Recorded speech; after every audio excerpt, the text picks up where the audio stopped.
Hey everybody, welcome back. Today we're going to be taking you on a neighborhood by neighborhood tour and giving you exactly what it costs to live in Princeton by neighborhood. Stay tuned.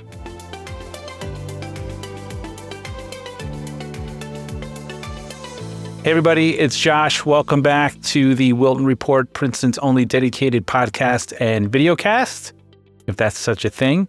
Today, we're going to be talking about pricing by neighborhood in Princeton, something I've actually never really done before in this format. But first, I do want to remind you, we are hosting a seminar on all things accessory dwelling units, or ADUs. That is July 10th at 6:15. If you want the Zoom link to that, just text the initials ADU to 609-773-8054. Also, on the 24th of July, we're having our mid-year market seminar. And if you enjoy the Wilton Report because of the data component, you will absolutely love this particular seminar. It is data heavy. It crushes not only Princeton, West Windsor, Plainsboro, everything in the market area. So we're going to give you a mid-year review, and we're going to do some forecasting for the end of the year. That is July 24th at 6:15. Again, just text the words market seminar to 609-773-8054, and I will send you the Zoom link. So, some real estate news this week. The New Jersey legislature and the governor, in their infinite wisdom, and I say that facetiously, you can Google what that means, is talking about raising taxes again, because in New Jersey, the legislature has never seen a tax they didn't love. So they're bandying about, and it's going to be finalized today, Monday, whether or not the mansion tax will go up. So let's talk about the concept of a mansion tax. It was implemented a number of years ago for homes over $1 million, where if the home was over $1 million, the buyer paid 1% and the seller paid 1%. Today, the legislation that's being considered, it's still 1% for the seller if it's between 1 and 2 million. However, if it goes over 2%, and by the way, buyer doesn't pay anymore. This is just on the seller. However, if it goes over 2 million, right, and not to exceed 2.5, it's 2%. If it's 2.5 to 3, it's 2.5%. If it's 3 million to 3.5, it's 3%. And it's 3.5% excess if it's over 3.5 million. If you don't like that, call your legislature. Follow me on social media. Probably Instagram's the best, Josh Wilton 71. I've been posting about this, that this was going to happen. Here we are, and it's happening, at least from what we can tell. Because again, in New Jersey, the legislature and the governor have never seen a tax they didn't like. This isn't political, but my God, like, where does it end? So, all right, let's do a quick tour of inventory, because everything is inventory driven in the markets locally, well, nationally, but real estate's local. So again, June 20th last year, there was 57 homes for sale in Princeton. Beginning of June this year, we went down to 58, 50% of it above 2 million. So you can see the majority of our market, the sellers will be clipped by that transfer tax. June 10th, it went up to 63. June 28th, it went up to 64. And again, today we're at 65. So inventory is actually at least optically climbing. The issue is, I know a bunch of these homes already have contingency offers on it. So I think that number will probably drop down to about 59 through the July 4th weekend. Not a lot of inventory comes on, obviously, through July 4th. So that's a local quick market update. Again, I'm telling you, tune in for the seminar. It's awesome. It's just soup to nuts what's going on. So Princeton has, for a small town, a lot of neighborhoods. Let's see, a lot. So what we're going to do is we're going to take a tour today, not geographically, but what it costs on average to live in each of Princeton's neighborhoods. So the first one I did, because I lived there for 20 years, was Riverside.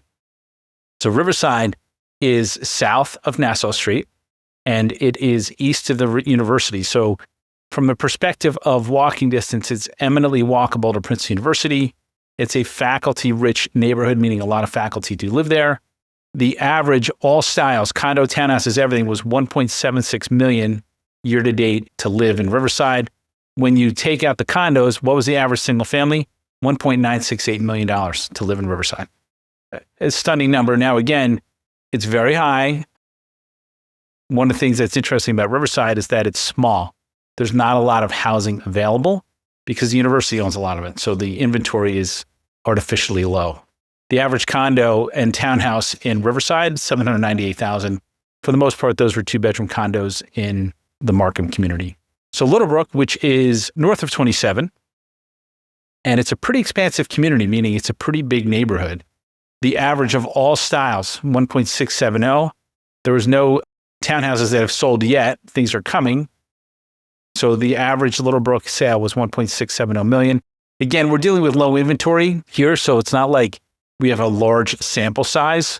But again, the average purchase price in Little Brook year to date, 2025, was 1.67 million bucks. If you told me that 15 years ago, I definitely would not have believed you. Western section, which is the section which is bordering town just west of 206. It has Library Place. It has all the panache of the sort of the wealthy neighborhood in Princeton, for lack of a better description. The average sold price was $2.899 million year to date. Again, pretty crazy numbers. It's not like I'm finding neighborhoods with super cheap pricing, because I'm not. Then I picked what I call the town center. Okay, so the town center, I put a little map on here, Harrison Street, west to Witherspoon Street, and then 206.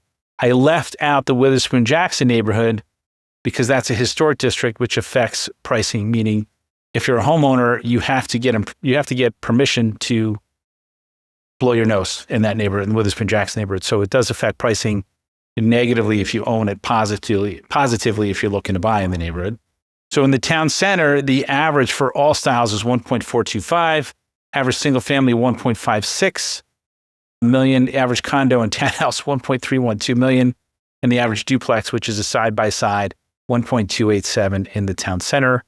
So now we're going to jump to the Institute area. And the Institute area is where Einstein lived and worked. So it's Mercer Street, it's Olden, it's Battle Road, very pretty, very expensive real estate. The average sale price is 2.27 million. There are no condos or townhouses in that neighborhood to speak of. So that's it, 2.27 million. Washington Oaks, which is a condo and townhouse community just down the road from the Institute area, the average townhouse sold for $735,000 year to date. That number has climbed exponentially even since the beginning of the year. The Witherspoon-Jackson neighborhood, which is the historic district in the heart of town, it goes from Witherspoon Street on the east, it goes to 206 on the west. The average price in the Witherspoon-Jackson neighborhood is $1.054 million. So despite the fact that they're so restrictive to develop and build in there, prices are not cheap. They're not cheap there as well. The issue is when you buy in that neighborhood, you have to go in front of the historic preservation to do anything. And as you know, I'm against that. I think it's ridiculous, but it is what it is for now, at least. So that's what's going on in the Witherspoon-Jackson neighborhood. Ettl Farm, which is a Toll Brothers community, which when they sold were very expensive at like $1 million when they came on the market. There are no condos or townhouses there, single families, comparatively smaller lots, as super big houses. The average sold price was $2.181 million year to date. Again, they came on the market at $1 million and below. So Governor's Lane, which is a townhouse community in Little Brook, $1.212 million. Expensive real estate, expensive HOA, not cheap to live there. So the Tree Streets, so I'm going to tell you a real estate joke. This is not my joke. I forget who told it to me. It doesn't matter. The Tree Streets are maple, spruce, linden. But if you want to live on the Tree Streets, here's the joke. You have to pay a premium because these are really close to Nassau Street. They're really close to University. They tend to be smaller houses, older houses in that section of town. The average sold price year to date was $1.718 million. So that's it. That is a kind of a neighborhood by neighborhood glance of what's happening in the market. There's really no particularly cheap places to live in Princeton. If you're listening to this and you want to live in Princeton, do not be discouraged. Just keep the C word in mind. It's called compromise. You're not going to get everything you want unless you're a gazillionaire moving into town. So I'm on my I'm on my fifth house that I either own or have bought or sold. It's all about compromise. You're not going to get everything you want, but once you get in, you're locked into the Princeton market, which is, I think, an overall benefit long term. So that's it for this week's episode of the Wilton Report. Next one, we are going to break down the second quarter year-to-date numbers, town by town. Like I said, Lawrence, Princeton, West Windsor, Plainsboro. And then we're going to break down the rental market after that for the first and second quarter. We will make some predictions for the coming year. So stay tuned for those 2 episodes, which are coming to a YouTube and or Spotify channel near you soon. Thanks everybody for tuning in. Any questions or topics you'd like to see covered, feel free to text me at 609-773-8054. Thanks.